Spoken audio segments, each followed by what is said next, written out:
Bom dia a todos. Estamos aqui na cidade de Ponta Porã, em frente ao Instituto de Urologia do Dr. Faisal Augusto, urologista renomado da cidade, para falar um pouco com vocês a respeito da saúde do órgão reprodutor masculino e os hormônios.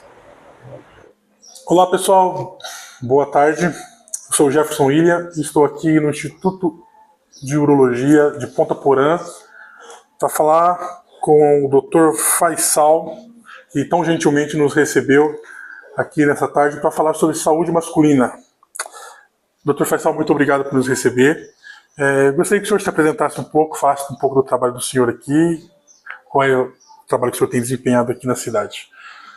Meu nome é Faisal Augusto Aderetes Gaibi, sou médico urologista, formado pela UFPR, e lá também eu fiz a especialização em urologia.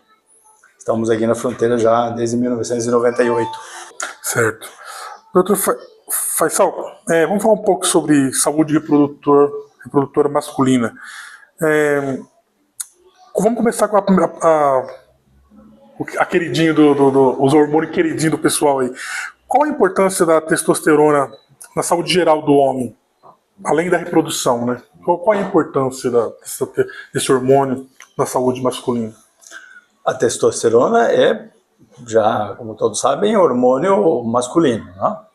Ele é, de forma assim, popularmente falando, é a gasolina do ser humano masculino. Sim. E ela é responsável por diversas funções dentro do organismo, entre as quais a função reprodutora e a função sexual propriamente dita. Tá? Então, enfim, ele é um hormônio de alta importância, assim como é o estrogênio na mulher. Certo. O que o senhor tem observado com a experiência do senhor, os principais fatores que têm prejudicado a fertilidade masculina? Qual que mais aparece aqui para o senhor cuidar? Existem muitos fatores que podem implicar na fertilidade masculina. Entre os mais comuns na prática diária são o uso de drogas, do álcool, o cigarro, entre eles também, e é uma doença que é bastante comum, que é o varicocele. Fora as doenças inflamatórias, as infecções, as orquites, epididimites, as infecções urinárias que podem acabar afetando o testículo, além das doenças sexualmente transmissíveis, que também podem ter implicância no comprometimento da função testicular. Certo. Existe alguma maneira para melhorar a qualidade e a quantidade de espermatozoides, tanto naturalmente quanto usando medicamentos? Depende. Uma questão principal é você primeiro fazer o diagnóstico, tentar saber qual o motivo pelo qual a função testicular, tanto hormonal quanto da produção de espermatozoides, está afetada. Nos casos em que você consegue chegar na causa, tratar a causa, como por exemplo é o varicocele. Sim. Quando você não tem uma causa conhecida, que seria uma questão idiopática, aí você pode lançar mão de alguns medicamentos que podem ajudar na melhora da função testicular. Existem vários, entre eles são alguns suplementos que a gente usa, como a L-carnitina, a vitamina E, mas são vários. Mas o fundamental é tentar primeiro achar a causa do problema. A causa. Qual a idade média assim, que começa a cair os níveis de testosterona? E se é recomendado fazer reposição? Como que trata isso? Não existe uma idade média. Não. O homem ele pode produzir testosterona a níveis normais até o final da vida. Diferente da mulher, que existe a menopausa. Sim. Quando a mulher ela cai drasticamente a produção hormonal por conta da falência ovariana natural. Mas no homem isso não é obrigatório. Mas existem casos em que o homem perde a sua função testicular. E nesses casos, sim, quando existem sintomas de uma baixa produção hormonal, há a indicação de você fazer uma terapia de reposição hormonal. Certo. Não de rotina. Certo. Não de rotina. Essa seria a próxima pergunta. Tem alguns sinais que a gente deve ficar de alerta, assim, que mostra que está começando a ter uma baixa de testosterona? Tem alguns sintomas que os homens começam a sentir? que começa a dar sinais que vai ter uma queda de testosterona? Existem alguns sintomas da baixa testosterona, como, por exemplo, a astenia, que é o cansaço, fadiga, uns quadros depressivos, falta de vontade, falta de libido, a disfunção erétil. Lembrando que isso não é patognomônico, ou seja, isso não é porque a pessoa está em depressão ou porque ela perdeu a sua libido que ele está com baixa hormonal. Então, quer dizer, são sintomas de uma diminuição do nível hormonal, mas não necessariamente.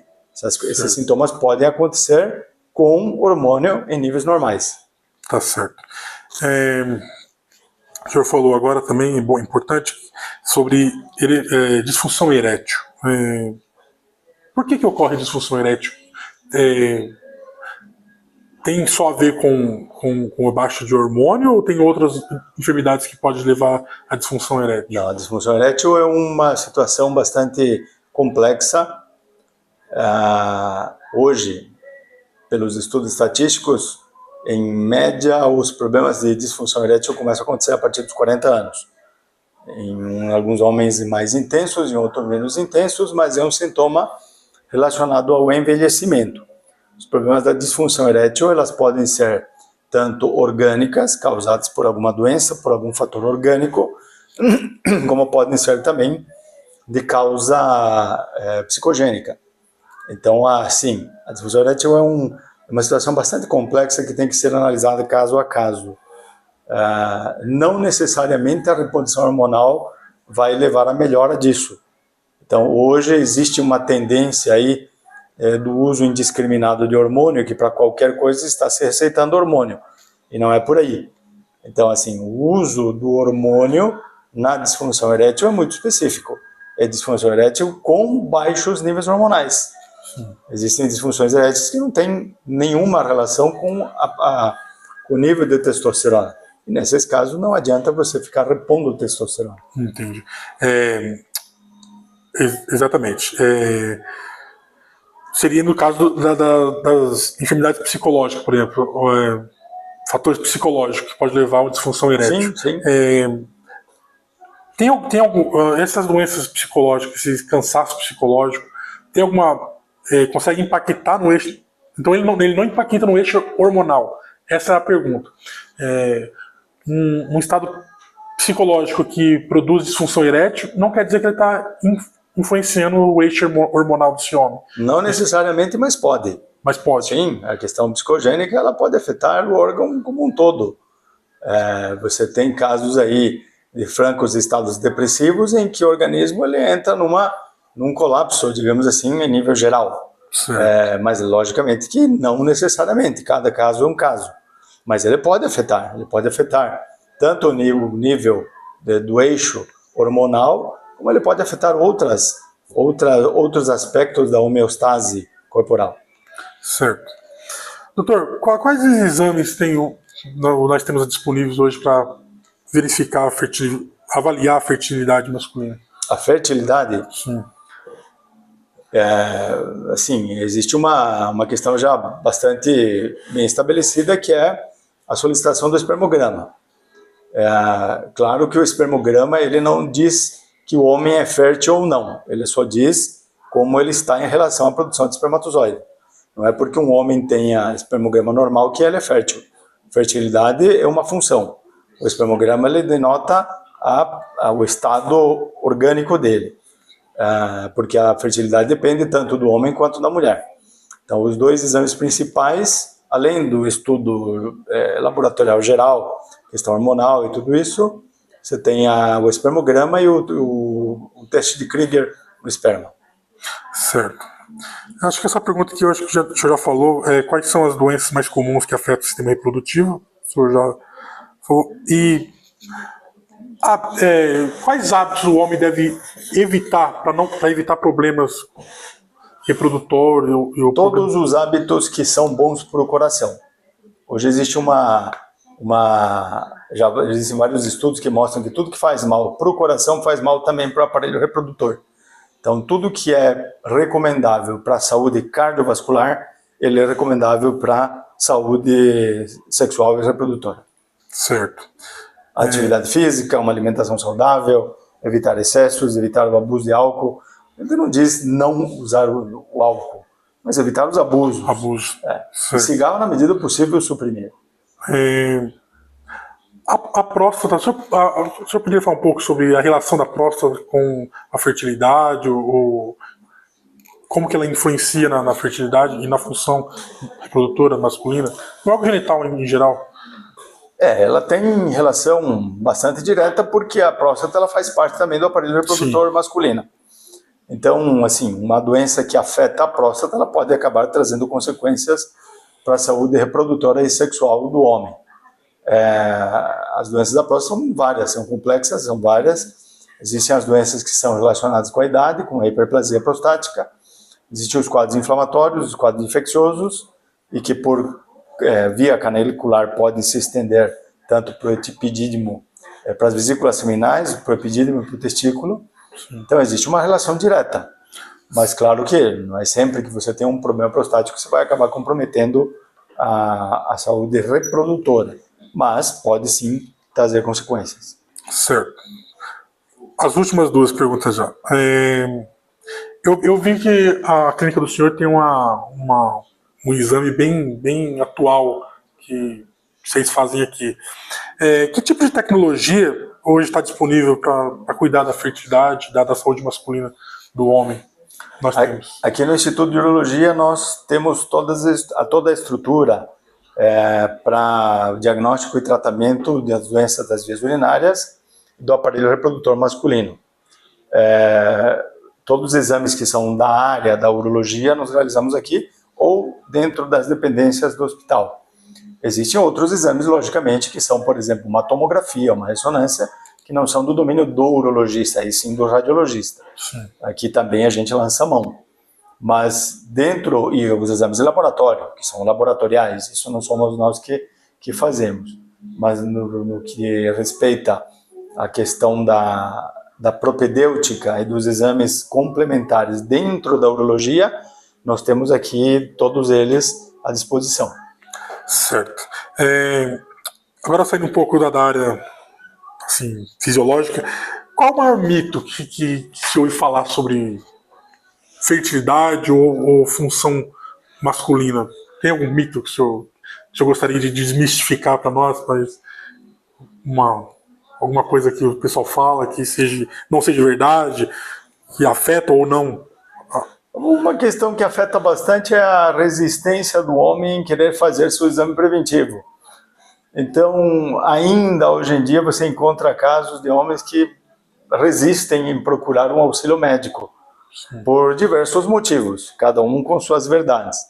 Mas é importante que o homem faça seus exames preventivos, faça um controle pelo menos uma vez por ano, para assim se dedicar aos cuidados mínimos do que seria uma boa saúde das vias urinárias e do aparelho reprodutor.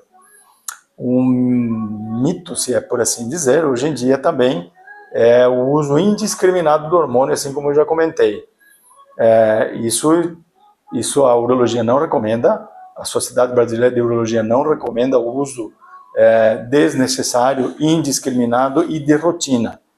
Hoje as pessoas dizem, estou cansado, toma hormônio. Estou um pouco triste, toma hormônio. Eu quero aumentar minha massa muscular, toma hormônio. Isso é o uso indiscriminado, isso é o uso fora do padrão, não tem embasamento científico nenhum, assim como eu já falei, não existe indicação de rotina para o uso da testosterona.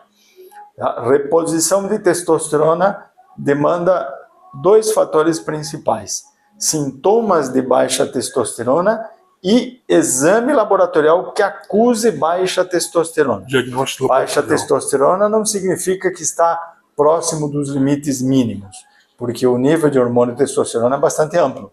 Então tem que tomar muito cuidado com isso. É evidente que se um homem decide tomar uma testosterona, ele vai se sentir assim, que ele está com uma força maior, ele vai acabar tendo uma maior ganho de massa muscular. Mas o hormônio não saiu para isso. O hormônio saiu para você manter a saúde como um todo. Tá? Então, assim, tem hoje uma tendência que não deixa de ser um mito, que está se difundindo, que é o uso indiscriminado de hormônio. E as consequências virão, quer queira, quer não, elas virão. E um grande problema é que, mais do que comprovado, você pode usar uma dose de testosterona e bloquear o testículo para o resto da vida. Isso, além de ter uma implicância na saúde, ela pode ter uma implicância, inclusive, judicial. Porque você prescreve uma dose de hormônio, se esse testículo for bloqueado, o que esse paciente vai fazer? Vai ter que tomar hormônio por resto da vida. Então tem que tomar muito cuidado. O corpo entende que você está recebendo, não precisa produzir. Sim. E aí vai parar de produzir. Para terminar, doutor, o senhor poderia... Esse vídeo vai passar na nossa sala, para a nossa turma. O senhor poderia dar um conselho para a nossa turma? O que o senhor poderia falar para a nossa turma aí? Um conselho motivacional para a nossa turma. Conselho para os estudantes de medicina? Isso. Estudem, tratem a medicina com seriedade. A medicina não é uma profissão para se ganhar dinheiro. Ela é uma profissão que está a serviço do ser humano. Ganhar dinheiro é importante? Mas isso é consequência. A medicina já é uma ciência secular. Então, o mais importante de tudo é o estudante eletrônico. E, fundamentalmente, você tratar o teu paciente como se ele fosse o teu ser mais querido. Talvez não por amor, por carinho, porque isso já é algo mais complexo de você amar o teu ser humano, mas por respeito, que é aquilo que qualquer um de nós gostaria de ter quando procurar o auxílio de um médico. Então, ter a responsabilidade, saber lidar com o ser humano, lembrar que o paciente que ele chega no teu consultório ou no hospital onde você está trabalhando, ele é carne, osso, pensamento, espírito. E muitas vezes ele vai lá não porque ele esteja doente organicamente, mas ele pode estar doente psicologicamente ou humanamente assim falando. E aí resta a você dar a devida atenção, e isso você só pode fornecer desde o momento em que você tratar o ser humano com respeito, se dedicar a ele, cuidar dele como um ser complexo, e não apenas como um ser que está tossindo, ou que está com dor, ou que está com uma infecção. Então, meu maior conselho para todos vocês, que a gente sempre se cruza com estudantes de medicina: trate o seu paciente como um ser humano. Esse é o caminho.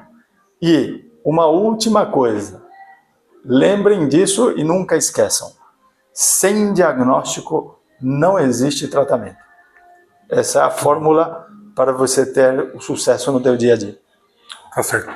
Essa foi a nossa entrevista com o Dr. Faisal. Muito obrigado, doutor, por nos receber. Foi um grande prazer conhecer o senhor. Muito obrigado. Muito obrigado. Até mais.